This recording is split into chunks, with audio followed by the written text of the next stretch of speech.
Friends, welcome to my channel. Rahul చేసిన కుట్రని అందరి ముందు బయటపెట్టిన కావ్య. రాహుల్ చంప పగలగొట్టిన రాజ్. నిజంగానే రాహుల్ చేసిన కుట్రని కావ్య అందరి ముందు బయటపెట్టిందా? అసలు ఇదంతా ఎలా జరగబోతుంది అనేది ఈ వీడియోలో తెలుసుకుందాం. రాజు కావ్య ఇద్దరు కూడా భార్యాభర్తలుగా ఒక్కటవుతారు. రాజు కావ్యని భార్యగా ఒప్పుకోవడంతో ఇక ఇద్దరు కూడా చాలా సంతోషంగా ఉంటారు. ఒకరోజు కావ్యకైతే ఆఫీసులో నుంచి శృతి అయితే కాల్ చేస్తుంది. శృతి కాల్ చేసి అంటూ ఉంటుంది, మేడం, ఇక్కడ ఆఫీసులో చాలా దారుణాలు జరుగుతున్నాయి. ఎండీగా అన్ని ఫైల్స్ మీద రాహుల్ సంతకం పెట్టి కంపెనీని దివాలా తీసే స్థితికి తీసుకువచ్చాడు. ఇక రాజుగారు మీరు ఆఫీస్కి రాకపోతే కంపెనీ పేరు మొత్తం పోతుంది మేడం, మీరు త్వరగా రావాలి అని అంటూ ఉంటుంది శృతి. అయితే అప్పుడు ఇక కావ్య అయితే నువ్వు కంగారు పడకు శృతి, మేము వస్తాము అని అంటూ ఉంటుంది కావ్య. ఇక అలా అనుకున్న కావ్య రాజు దగ్గరికి వెళ్ళి, ఇన్ని రోజులు మీరు తప్పు చేశారనుకొని మిమ్మల్ని ఆఫీస్కి వెళ్ళొద్దన్నారు అత్తయ్య గారు, కానీ ఇప్పుడు మీరు ఏ తప్పు చేయలేదని నిరూపణ అయింది. మీరు మళ్ళీ ఆఫీస్కి ఎండీగా వెళ్ళాలి అని అంటూ ఉంటే అప్పుడు ఇక అపర్ణ ఆ మాటలు విని రాజు దగ్గరికి వచ్చి రాజు చేతులు పట్టుకొని, నిజంగా కావ్య చెప్పింది నిజమే రాజ్, ఇన్ని రోజులు నువ్వు తప్పు చేశావనుకొని ఎండీ పదవికి అర్హుడు కాదని అన్నాను, కానీ ఇప్పుడు నా కొడుకు అందరి మీద గొప్పవాడు, అందుకని నువ్వే కంపెనీకి సరైన ఎండీవి, నువ్వు వెళ్ళు అని అంటూ ఉంటుంది అపర్ణ. అయితే అప్పుడు ఇక అపర్ణ అన్న మాటకి అంటూ ఉంటాడు రాజ్ అయితే, మమ్మీ సమస్య తీరిపోయింది, డాడ్ నువ్వు మళ్ళీ ఒక్కటయ్యారు, అదే చాలు, ఇక కంపెనీ బాధ్యతలు తీసుకుంటాను అని అంటూ ఉంటాడు రాజ్.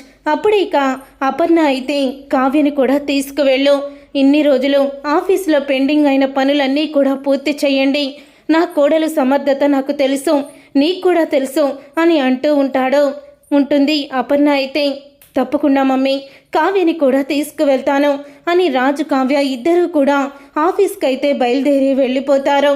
ఇంట్లో అంతా కూడా నిశ్శబ్దంగా ఉంటుంది. శాంత అందరికీ కాఫీ తీసుకొని వస్తూ ఉంటుంది.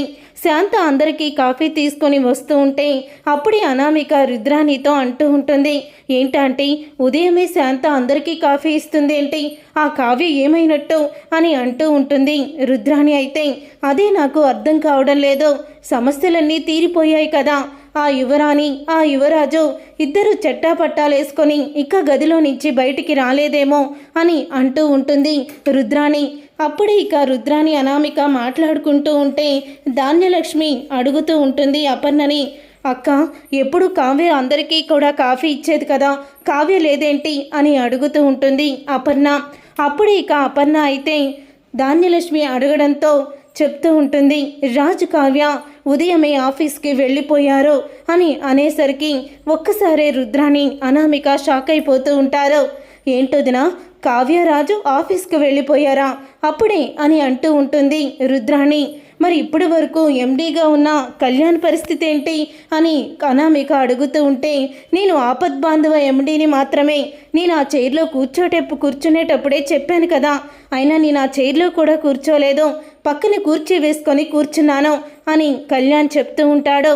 ఇంకో విషయం అనామిక, ఈసారి నువ్వు నేను రాసి సంతకం పెట్టిన చెక్కు మీద అమౌంట్ కానీ రాసుకుంటావేమో, అది జరగని పని, పవర్ ఆఫ్ పట్టాను కూడా మా అన్నయ్యకి ఇచ్చేశాను, ఇక ఏ చెక్కు మీద నీ సంతకం పెట్టినా ఆ చెక్కు చెల్లదు, నీకేమన్నా డబ్బులు కావాల్సి ఉంటే మా మమ్మీని అడుగు, ఆ రోజు మా మమ్మీయే కదా నీకు సపోర్ట్ చేసి 10 లక్షలు చెక్కు నీకు ఇచ్చింది, కాబట్టి నీకు ఎన్ని లక్షలు కావాలన్నా కోట్లు కావాలన్నా మా మమ్మీ ధనలక్ష్మి ఇస్తుంది అని అంటూ ఉంటాడు.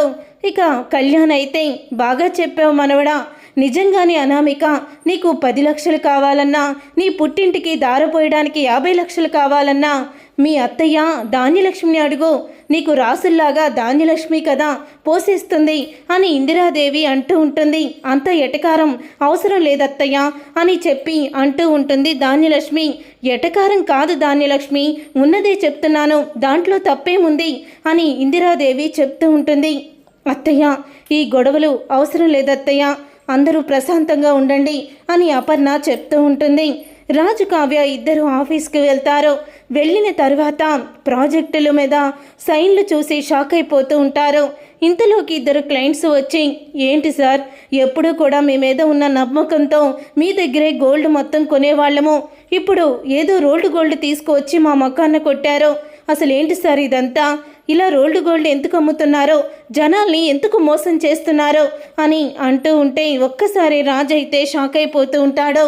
మీరు కంగారు పడకండి, మీ మనీకి ఎటువంటి న్యాయం జరిగేలా చేస్తాం, మీ మనీ ఎటు పోకుండా చేస్తాము అని రాజు అయితే వాళ్ళకి మాట ఇస్తాడు. అప్పుడే కావ్య శృతి దగ్గరికి వెళ్ళి, ఏమైంది శృతి, ఏంటి ఈ ప్రాజెక్టులు ఇలా రోల్డ్ గోల్డ్ వచ్చిందని రావడం ఏంటి అని అంటూ ఉంటే, మేడం ఏం చెప్పమంటారు, ఆ రాహుల్ సార్ ఎవరినో దుబాయ్ వాళ్ళని కాంటాక్ట్ చేసి తక్కువ రేటుకి బంగారం కొని మన కస్టమర్లకి ఇచ్చారు. ఇప్పుడు అది నకిలీ బంగారం అని అందరూ కూడా తిరిగి రిటర్న్ ఇచ్చేస్తున్నారు సరుకంతా అని అంటూ ఉంటుంది.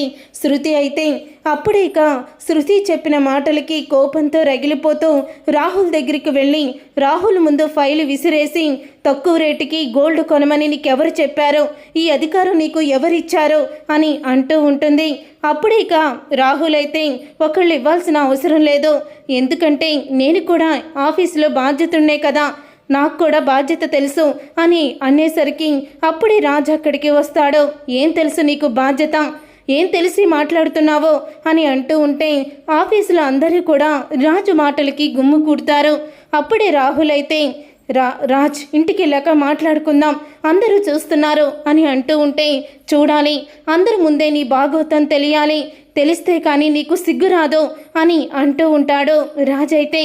ఇక రాజ్ అన్న మాటకి అప్పుడే రాహుల్ అయితే, ఏంటి రాజ్, ఏదో పొరపాటు జరిగింది అని అంటూ ఉంటే, పొరపాట 50 లక్షలు కూడా కాదు, కోట్లలోనే వస్తుంది ఇప్పుడు, అసలు నీకు బుద్ధుందా, ఎందుకు ఇలా చేశావో అని అంటూ రాహుల్ని కోపంగా చంప పగలగొడతాడు రాజ్ అయితే.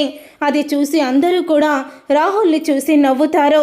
అసలు నువ్వు ఆఫీస్లోకి అడుగు పెట్టొద్దు, నీకు అర్హతే లేదు, ఎండి సీటు కావాలని నువ్వు అన్ని కుట్రలు చేశావు, కానీ ఏది పనైంది, ఏది పనవలేదు, నీకు అసలు ఏది చేత కాదో అని అంటూ తిడుతూ ఉంటాడు రాజ్ అయితే. ఆ మాటకి రాహుల్ కోపంతో రగిలిపోతూ ఆఫీసు నుంచి ఇక బయటకైతే వెళ్ళిపోతాడు. వెంటనే ఇక రుద్రానికి ఫోన్ చేసి, నన్ను ఆ రాజు కావ్య ఇద్దరూ కూడా ఆఫీసులో అవమానించారు మమ్మీ, అందరి ముందు రాజు నన్ను కొట్టాడు అని రాహుల్ అయితే రుద్రానికి చెప్తాడు. అది విని రుద్రాణి అయితే షాక్ అయిపోతూ ఉంటుంది. చూసారుగా ఫ్రెండ్స్, రాబోయే కథలో ఖచ్చితంగా ఇలాగే జరగబోతుంది. మరి ఇలాగే జరగాలని మీరైతే కోరుకుంటున్నారా? అయితే వీడియోని తప్పకుండా లైక్ చేయండి, షేర్ చేయండి, కామెంట్ చేయండి. బ్రహ్మముడి సీరియల్ అప్కమింగ్ ఎపిసోడ్స్ని టీవీలో కన్నా ముందుగా చూడాలనుకుంటున్నారా? అయితే వెంటనే ఛానల్ని సబ్స్క్రైబ్ చేసుకొని పక్కనే ఉన్న గంట సింబల్పై ఆల్ అని క్లిక్ చేయండి. అప్పుడే మేము పెట్టే ప్రతి వీడియో మీరు మిస్ కాకుండా చూసేవచ్చు.